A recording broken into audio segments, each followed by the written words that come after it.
विदेश में पढ़ाई का नाम सुनते ही बहुत से यंगस्टर्स का मन रोमांच से भर उठता है। उनको ये एक सपने जैसा लगता है। विदेश में पढ़ने वाले इंडियन स्टूडेंट्स की संख्या लगातार बढ़ रही है।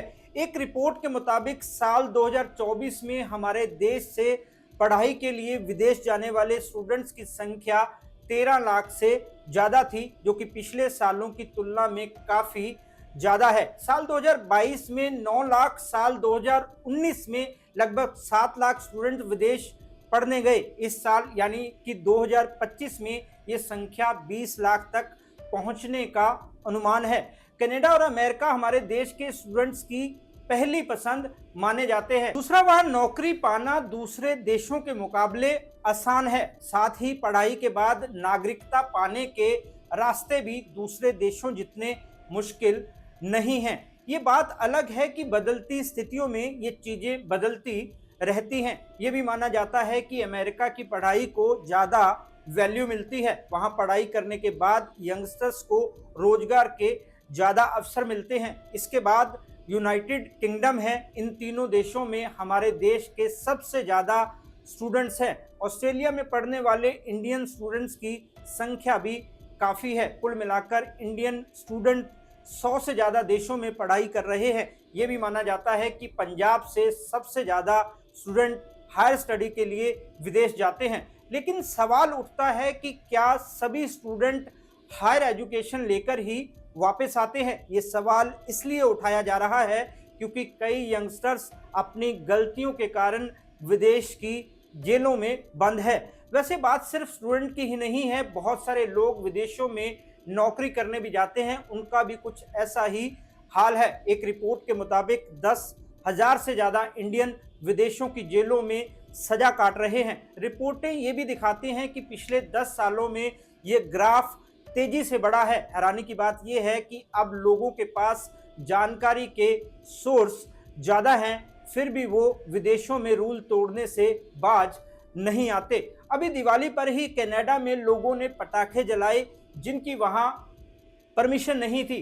पास के 2 घरों में आग लग गई और फायर ब्रिगेड को बुलाना पड़ा। ये इंसिडेंट तेजी से वायरल हो गया। कनाडा समेत दूसरे देशों के लोगों को भी ये लगा कि इंडियन लोगों के अंदर कोई सिविक सेंस नहीं है। इससे भी हमारे देश की अच्छी खासी बदनामी हुई। अमेरिका में एक ट्रक ड्राइवर ने गलत टर्न ले लिया और 3 लोगों की जान चली गई। उसे वहां की अदालत ने 40 साल से ज़्यादा की सज़ा सुनाई है। ऐसे और भी कई किस्से हैं जहां हमारे देश के लोग विदेशों में रहकर हमारी नाक काटने में कोई कसर नहीं छोड़ते। कहीं पढ़ने वाली लड़कियां चोरी करते पकड़ी जाती हैं, कहीं कोई महिला चोरी करते पाई जाती है। मतलब ऐसे लोग जता देते हैं कि हम नहीं सुधरेंगे, हम ऐसे ही रहेंगे यहाँ पे भी और वहाँ पे भी।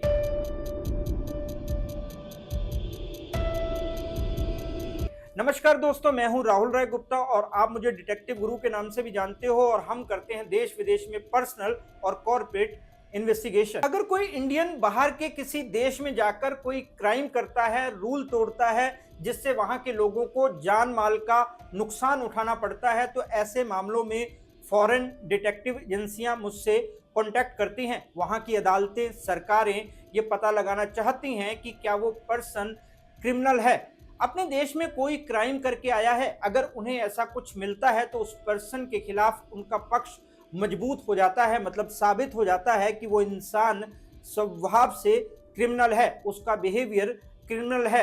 आज हम इसी टॉपिक पर बात करेंगे कि विदेशों में हमारे लोग सजा क्यों काट रहे हैं। ऐसा क्या कारण है कि टैलेंटेड लोग विदेश जाकर जेल चले जाते हैं। मैं आपको ये भी बताऊंगा कि किसी भी देश में काम करने के लिए या पढ़ने के लिए जाते हुए किन बातों का ख्याल रखना चाहिए। तो चलिए शुरू करते हैं।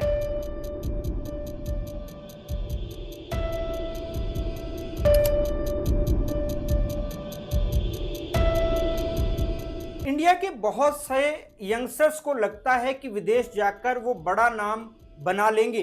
विदेशों की चमक धमक अक्सर उनको अट्रैक्ट करती है। ऊंची इमारतें, साफ सड़कें, तेज रफ्तार लाइफस्टाइल और मॉडर्न फैसिलिटीज देखकर कई लोग मान लेते हैं कि बाहर की दुनिया ही रियल सक्सेस का रास्ता है, लेकिन हर चमक के पीछे जो रियलिटी छुपी होती है उसे समझना बहुत ज़रूरी है। सिर्फ बाहरी ग्लैमर देखकर फैसले लेना व्यक्ति को गलत दिशा में ले जा सकता है। विदेशों की लाइफ उतनी आसान नहीं होती जितनी फोटोज और वीडियोस में दिखाई देती है। वहाँ की लाइफ में स्ट्रगल भी होता है, प्रेशर भी होता है और रिस्पॉन्सिबिलिटीज भी होती हैं जिन्हें दूर से कोई नोटिस नहीं करता। कई यंगस्टर्स सोशल मीडिया पर दिखने वाली चमक धमक वाली लाइफ देखकर सोचते हैं कि विदेश में सब कुछ कंफर्टेबल और टेंशन फ्री है, लेकिन ग्राउंड रियलिटी इसके बिल्कुल उल्ट होती है। वहाँ की डेली लाइफ मेहनत, टाइम मैनेजमेंट और लगातार एडजस्टमेंट पर चलती है। नई लैंग्वेज अडॉप्ट करना, कल्चरल डिफरेंसेस को समझना, घर से दूर रहते हुए अकेलेपन को झेलना और फाइनेंशियल बर्डन संभालना उतना आसान नहीं होता। अक्सर लोग शुरुआत में तो एक्साइटमेंट में रहते हैं, लेकिन धीरे धीरे उन्हें समझ आता है कि असली लाइफ दिखावे से बहुत अलग है।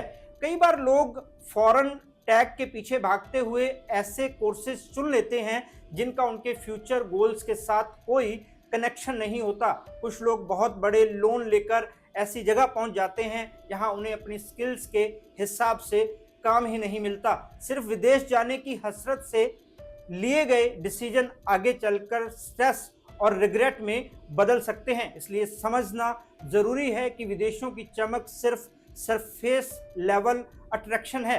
असली नींव डिसिप्लिन, स्किल्स और क्लियरिटी से बनती है। इसका मतलब ये नहीं कि बाहर जाना गलत है। बाहर जाना एक लर्निंग एक्सपीरियंस हो सकता है, एक एक्सपोजर हो सकता है, लेकिन डिसीजन चमक धमक के आधार पर नहीं होना चाहिए। असली ग्रोथ तभी पॉसिबल है जब व्यक्ति फैक्ट्स समझकर चॉइस करे, अपनी कैपेबिलिटीज पहचाने और हर स्थिति में बैलेंस्ड माइंडसेट रखे। बात बस इतनी सी है कि किसी भी कंट्री की चमक टेम्परेरी होती है, लेकिन पर्सनल स्ट्रेंथ, वैल्यूज और हार्ड वर्क ही परमानेंट होते हैं। बाहर की चमक तभी मीनिंगफुल बनती है जब आपकी सोच ग्राउंडेड हो और आपका फोकस लॉन्ग टर्म सक्सेस हो, ना कि दिखावे की टेम्परेरी चमक पर। विदेश में जाकर लोगों का माइंडसेट बदल जाता है, ये धारणा कई बार बिल्कुल गलत साबित होती है। सच तो ये है कि देश बदलने से सराउंडिंग्स, लाइफस्टाइल और अपॉर्चुनिटीज बदल सकती हैं, लेकिन किसी व्यक्ति की थिंकिंग, वैल्यूज और बिहेवियर इतनी आसानी से चेंज नहीं होते। लोग मान लेते हैं कि जैसे ही कोई विदेश पहुंच जाएगा उसकी आदतें, डिसिप्लिन, प्रोफेशनलिज्म और एटीट्यूड तुरंत इंटरनेशनल स्टैंडर्ड जैसा हो जाएगा, लेकिन रियलिटी ये है कि माइंडसेट सिर्फ जगह बदलने से नहीं बल्कि इनर ग्रोथ और लगातार एफर्ट करने से डेवलप होता है। कई लोग विदेश में सालों रहने के बाद भी उसी पुराने पैटर्न पर चलते हैं। Punctuality, time management, work ethics या पब्लिक बिहेवियर जैसे एरियाज में चेंज तभी आता है जब व्यक्ति खुद सीखने और अडॉप्ट करने की इच्छा रखे। अगर कोई व्यक्ति भारत में साफ सफाई पर ध्यान नहीं देता तो अक्सर देखा गया है कि वही हैबिट विदेश में भी जारी रहती है, भले ही वहाँ स्ट्रिक्ट रूल्स हों। इसलिए तो लोगों से गलतियां होती हैं, क्राइम होते हैं। एक और मिसकॉन्सेप्शन ये है कि विदेश में जाते ही लोग सडनली ब्रॉड माइंडेड हो जाते हैं, लेकिन ऐसा नहीं होता। कई लोग कल्चरली डाइवर्स सोसाइटी में रहकर भी अपनी सोच को बदलाव के लिए ओपन नहीं रखते। वे अपने पुराने बिलीफ्स के साथ ही चलते रहते हैं। इसका मतलब यह है कि अकेला एक्सपोजर माइंडसेट शिफ्ट नहीं करता, बल्कि दिल से इसकी इच्छा होने से ही असली फर्क आता है। प्रोफेशनल लाइफ में भी यही पैटर्न दिखाई देता है। लोग सोचते हैं कि फॉरेन वर्क कल्चर में जाने से हर कोई ऑटोमेटिकली प्रोडक्टिव, डिसिप्लिन्ड और फोकस्ड हो जाएगा, लेकिन जिन लोगों में सेल्फ मोटिवेशन या जिम्मेदारी की भावना नहीं होती वो विदेश में भी शॉर्टकट्स ढूंढते हैं, काम टालते हैं या रूल्स को लाइटली लेते हैं। सिस्टम आपको सपोर्ट दे सकते हैं, लेकिन सही बदलाव अंदर से आता है। कई बार लोग विदेश में जाकर भी अपनी कंपैरिजन वाली हैबिट, नेगेटिविटी या हर समय शिकायत करने वाला एटीट्यूड नहीं छोड़ते। वो अपॉर्चुनिटीज के बीच में रहकर भी सेटिस्फेक्शन फील नहीं कर पाते। इसका कारण ये है कि डिससेटिस्फेक्शन एक लोकेशन इशू नहीं है, बल्कि एक माइंडसेट इशू है। जो व्यक्ति शुक्रगुजार होने और ग्रोथ का माइंडसेट डेवलप नहीं करता, उसे किसी भी कंट्री में जाकर अधूरा ही महसूस होगा। सच ये है कि माइंडसेट चेंज एक आदतन प्रोसेस है। इसे किताबों, लगातार लर्निंग, एक्सपोजर, फीडबैक और सेल्फ रिफ्लेक्शन जैसे एफर्ट्स की जरूरत होती है। विदेश में रहना एक एडवांटेज हो सकता है, लेकिन अगर व्यक्ति अपनी सोच को अपग्रेड ना करे तो बेनिफिट सीमित ही रहते हैं। दुनिया की बेस्ट फैसिलिटीज भी किसी ऐसे व्यक्ति को बदल नहीं सकती जो खुद चेंज के लिए रेडी ना हो। यह समझने की जरूरत है कि ग्रोथ का असली सोर्स ज्योग्राफी नहीं बल्कि साइकोलॉजी है। विदेश एक प्लेटफॉर्म दे सकता है, लेकिन ट्रांसफॉर्मेशन तभी होता है जब व्यक्ति खुद अपने अंदर असली बदलाव लाने की कोशिश करे। माइंडसेट उसी इंसान का बदलता है जो इसे बदलना चाहता है, चाहे वो भारत में हो या दुनिया के किसी भी कोने में।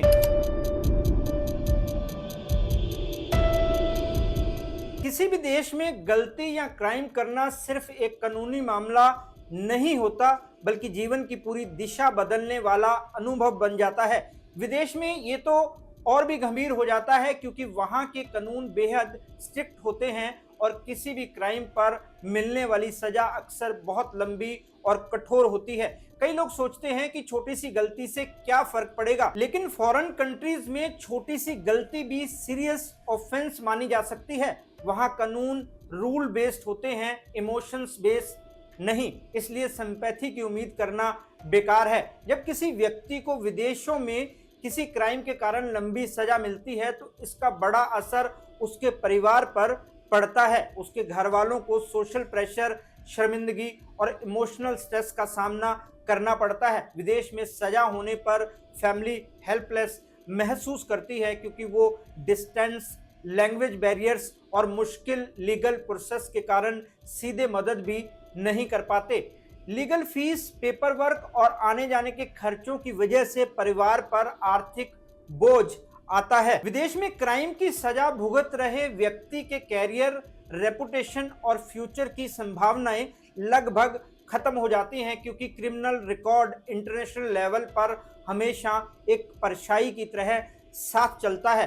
कई लोग ये सोचकर रिस्क लेते हैं कि उनका क्राइम या गलती कैच नहीं होगी या ये कोई बड़ी बात नहीं है, लेकिन इस सोच के नतीजे हमेशा बड़े होते हैं। जेल में रहना आसान नहीं होता, हर दिन इस बात का रिमाइंडर देता है कि डिसीजन मेकिंग कितना महत्वपूर्ण है। वहीं से व्यक्ति समझता है कि फ्रीडम, रिस्पेक्ट और पीस ऑफ माइंड कितने कीमती होते हैं, लेकिन वो चाहकर भी पास्ट में वापस नहीं जा सकता। यहाँ जाकर वो अपनी गलतियों को ठीक कर सके, उसे सजा भुगतनी ही पड़ती है। ये समझना सबसे जरूरी है कि क्राइम करके सिर्फ नुकसान ही नुकसान होता है। एक गलती जीवन की कई सालों की मेहनत, सपने और रिश्ते सब खत्म कर सकती है। कानून से बड़ा कोई नहीं होता और हर देश में कानून तोड़ने की कीमत बहुत भारी होती है। इसलिए बेहतर यही है कि आप डिसिप्लिन, सेल्फ कंट्रोल और अवेयरनेस के साथ चलें, ताकि कभी ऐसा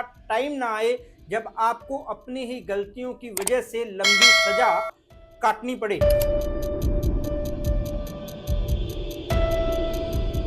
अमेरिका में इंडियन ट्रक ड्राइवर ने जो गुनाह किया, उसकी आंच वहां रहने वाले हर इंडियन को सहनी पड़ रही है, खासकर सरदार भाइयों को। YouTube पर कुछ वीडियोस में देखा जा सकता है कि लोकल लोग पगड़ी वाले सरदार भाइयों को देखते ही उनका बायकॉट कर रहे हैं। कई लोकल लोग तो उनको कह रहे हैं कि अपने देश वापस चले जाओ। ये वीडियो कितने सच हैं इसका तो पता नहीं, लेकिन ये बात तो सच है कि गलती एक ने की और भुगतना सारी बिरादरी को पड़ रहा है। विदेश में किसी एक व्यक्ति की गलती सिर्फ उसी तक सीमित नहीं रहती, उसका सीधा असर वहां रहने वाले हमारे देश के दूसरे लोगों पर भी पड़ता है। जब कोई भारतीय किसी तरह का क्राइम, फ्रॉड या मिसकंडक्ट करता है तो लोकल अथॉरिटीज और लोकल पब्लिक की नज़र में पूरी कम्युनिटी की इमेज पर असर पड़ता है। एक व्यक्ति की गैर जिम्मेदारी वाली हरकत पूरी कम्युनिटी को सस्पिशियस कैटेगरी में ले आती है। ये अनफेयर जरूर है, लेकिन ग्राउंड रियलिटी यही है कि लोग अक्सर पूरे देश को उसी एक इंसिडेंट से जज करने लगते हैं। कई देशों में इमिग्रेशन रूल्स और वर्क परमिट्स पहले ही बहुत स्ट्रिक्ट होते हैं और किसी एक नेगेटिव इंसिडेंट के बाद उन्हें और भी टाइट कर दिया जाता है। इससे जेन्युइन, ईमानदार और मेहनती इंडियंस को भी एक्स्ट्रा स्क्रूटनी का सामना करना पड़ता है। वीजा प्रोसेसिंग स्लो हो जाती है, बैकग्राउंड चेक्स ज़्यादा होते हैं और कभी कभी एम्प्लॉयर्स भी हमारे देश के लोगों को नौकरी पर रखने से पहले 100 बार सोचते हैं। इस तरह एक व्यक्ति की गलती बाकी लोगों के कैरियर, स्टेबिलिटी और प्रोग्रेस पर भी गहरा असर डालती है। सोशल बिहेवियर पर भी इसका असर साफ दिखाई देता है। जब कोई बड़ा क्राइम या इलीगल एक्टिविटी इंडियन कम्युनिटी से जुड़ जाती है तो वहां रहने वाले दूसरे भारतीयों को पब्लिक स्पेसेस, वर्क प्लेसेस और नेबरहुड्स में ऑकवर्ड सिचुएशन फेस करनी पड़ती हैं। लोग क्वेश्चन पूछते हैं, डाउट करते हैं और कभी कभी कल्चरल बायस भी डेवलप हो जाता है। ऐसे में उन लोगों को एक्सप्लेन करना पड़ता है कि वो उस इंसान को उतना ही गलत मानते हैं जितना कि कानून और देश के लोग, लेकिन डैमेज जितना जल्दी होता है, ट्रस्ट रीबिल्ड करने में उतना ही ज़्यादा समय लगता है। एक बात यह भी है कि लंबे समय तक अब्रॉड रहने वाले इंडियंस अपने देश के लोगों का सपोर्ट सिस्टम बनकर रहते हैं। उनकी रेपुटेशन और कंडक्ट ही तय करते हैं कि नए आने वाले लोगों के लिए इन्वायरमेंट पॉजिटिव होगा या नेगेटिव। अगर इमेज खराब होती है तो न्यू कमर्स को भी वही डिस्ट्रस्ट और बैरियर्स फेस करने पड़ते हैं। मकान मालिक ज़्यादा सावधान हो जाते हैं, कंपनीज हायरिंग में स्ट्रिक्ट रूल लगा देती हैं और अथॉरिटीज कम्युनिटी को एक्स्ट्रा मॉनिटरिंग में रख सकती हैं। पूरी कम्युनिटी की डिग्निटी पर इसका असर पड़ता है। इस पूरे इम्पैक्ट का सबसे बड़ा लेसन यही है कि विदेशी धरती पर हर व्यक्ति केवल खुद को रिप्रेजेंट नहीं करता, बल्कि वो अपने देश की आइडेंटिटी भी साथ लेकर चलता है। इसलिए विदेश में रहकर रिस्पॉन्सिबल बिहेवियर, कानून और नियमों को मानने वाला एटीट्यूड और रिस्पेक्टफुल कंडक्ट सिर्फ पर्सनल नीड नहीं बल्कि कलेक्टिव रिस्पॉन्सिबिलिटी है। जब हम सही तरीके से जीते हैं तो हम सिर्फ अपना नहीं, पूरे देश का सम्मान बढ़ाते हैं और जब कोई गलती करता है तो उसका वजन पूरे देश के लोगों को उठाना पड़ता है, चाहे वो हमारे देश में रहने वाले लोग हों या फिर विदेश में रहने वाले हमारे लोग। विदेश जाने से पहले कुछ बातें ऐसी हैं जिन्हें गांठ बांध लेना जरूरी है, क्योंकि वही आगे चलकर हमारी जर्नी को आसान और सेफ बनाती है। सबसे पहले ये समझ लें कि फॉरेन कंट्री में सक्सेस सिर्फ अपॉर्चुनिटी से नहीं बल्कि आपके एटीट्यूड, डिसिप्लिन और रिस्पॉन्सिबिलिटी से तय होती है। बाहरी दुनिया चमकदार दिख सकती है, लेकिन ग्राउंड रियलिटी हमेशा हार्डवर्क और पेशेंस की मांग करती है। इसलिए खुद से वादा कर लें कि आप हर परिस्थिति को प्रैक्टिकल सोच के साथ हैंडल करेंगे। दूसरी महत्वपूर्ण बात है लॉज एंड रूल्स की रिस्पेक्ट। हर देश के अपने नियम होते हैं और उनमें छोटी सी गलती भी बड़े नतीजों में बदल सकती है। इसलिए डिपार्चर से पहले local laws, work regulations, visa conditions और रिस्पॉन्सिबिलिटीज की बेसिक जानकारी जरूर हासिल करें। यह अवेयरनेस बाद में कई प्रॉब्लम से बचा सकती है। ये भी याद रखें कि विदेशी धरती पर आपको पूरी तरह सेल्फ डिपेंडेंट होना है। हर काम जैसे बैंकिंग, ट्रैवल, डॉक्यूमेंट्स, अकोमोडेशन और कम्युनिकेशन आपको खुद मैनेज करना होगा। इसलिए अपने अंदर self management skills, time handling और प्रॉब्लम सॉल्विंग का कॉन्फिडेंस विकसित करें। ये स्किल्स आपको हर मुश्किल समय में सहारा देंगी। ये भी याद रखें कि लैंग्वेज और कम्युनिकेशन बहुत बड़े टूल्स हैं। इंग्लिश या लोकल लैंग्वेज में अच्छी कम्युनिकेशन आपकी रिस्पेक्ट, अपॉर्चुनिटी और सोशल कंफर्ट को बढ़ाती है। इसलिए जाने से पहले बेसिक कम्युनिकेशन स्मूथ कर लेना आपकी जर्नी को काफ़ी आसान बना देगा। अपने मन में एक और क्लियरिटी रखें कि हर देश में कल्चरल डिफरेंसेस होते हैं। लोगों का बिहेवियर, लाइफस्टाइल, वैल्यूज और सिस्टम अलग हो सकते हैं, इसलिए खुद को मेंटली प्रिपेयर करें कि आपको वहां कदम कदम पर एडजस्ट करना पड़ सकता है। हर जगह आपको कुछ नया सीखने को मिलेगा, उससे ही आपकी स्ट्रेंथ बनेगी। ईमानदारी, साफ सफाई करने की आदत, दूसरों से रिस्पेक्टफुल बिहेवियर हमेशा आपके साथ रहना चाहिए। आप फॉरेन लैंड में सिर्फ एक इंसान नहीं होंगे बल्कि इंडिया की इमेज को भी रिप्रेजेंट करेंगे, इसलिए अपने कंडक्ट को हमेशा डिग्निफाइड और रिस्पॉन्सिबल रखें। ये भी गांठ बांध लें कि सक्सेस तुरंत नहीं मिलती। विदेश की लाइफ में चैलेंजेस, अकेलापन और अनएक्सपेक्टेड सिचुएशन का सामना भी करना पड़ सकता है। ऐसे समय में पेशेंस, इमोशनल बैलेंस और फैमिली से कनेक्शन आपको स्ट्रॉन्ग बनाए रखेगा। विदेश जाना सिर्फ ट्रैवल नहीं बल्कि एक माइंडफुल प्रिपरेशन है। अगर आप इन बातों का ध्यान रखेंगे तो आपकी जर्नी न केवल स्मूथ होगी बल्कि आप अपने देश का नाम भी रोशन करेंगे। आपके लिए समझना बहुत जरूरी है कि किसी दूसरे देश में रहकर कोई भी ऐसा काम ना करें जिससे हमारे देश की इमेज को नुकसान पहुंचे। आज की दुनिया में सोशल मीडिया हर चीज को हाईलाइट कर देता है और एक छोटी सी गलती भी देश की इमेज पर असर डाल सकती है। भारतीय पासपोर्ट सिर्फ एक डॉक्यूमेंट नहीं है बल्कि एक रिस्पॉन्सिबिलिटी है। हमें अपना एटीट्यूड ऐसा रखना चाहिए कि लोग हमें देखकर भारत के बारे में अच्छा सोचे। हमारी वैल्यूज, डिसिप्लिन और कैरेक्टर हर जगह झलकने चाहिए। दोस्तों, विदेश जाकर पढ़ाई करना या काम करना गलत नहीं है। गलत तब होता है जब आप गलत तरीके से वहां दाखिल होते हैं, वहां जाकर गलत काम करते हैं। जैसा कि मैंने पहले कहा, इससे पूरा देश बदनाम होता है। इसलिए कुछ भी करने से पहले 100 बार सोचे। खुद का सोचे, अपने पेरेंट्स का सोचे, अपने शहर का, अपने देश का सोचे। तय कर ले कि देश का नाम रोशन करेंगे, उसे खराब नहीं करेंगे। आपका विदेश में रहने का कोई एक्सपीरियंस हो तो कमेंट करके ज़रूर शेयर करें। आई होप आपको ये वीडियो अच्छा लगा होगा। इस वीडियो में इतना ही। मैं आपसे फिर रूबरू होता हूँ जानकारी से भरपूर एक और वीडियो में। तब तक के लिए अपना और अपने परिवार का ख्याल रखें। खुश रहें, मस्त रहें। जय हिंद।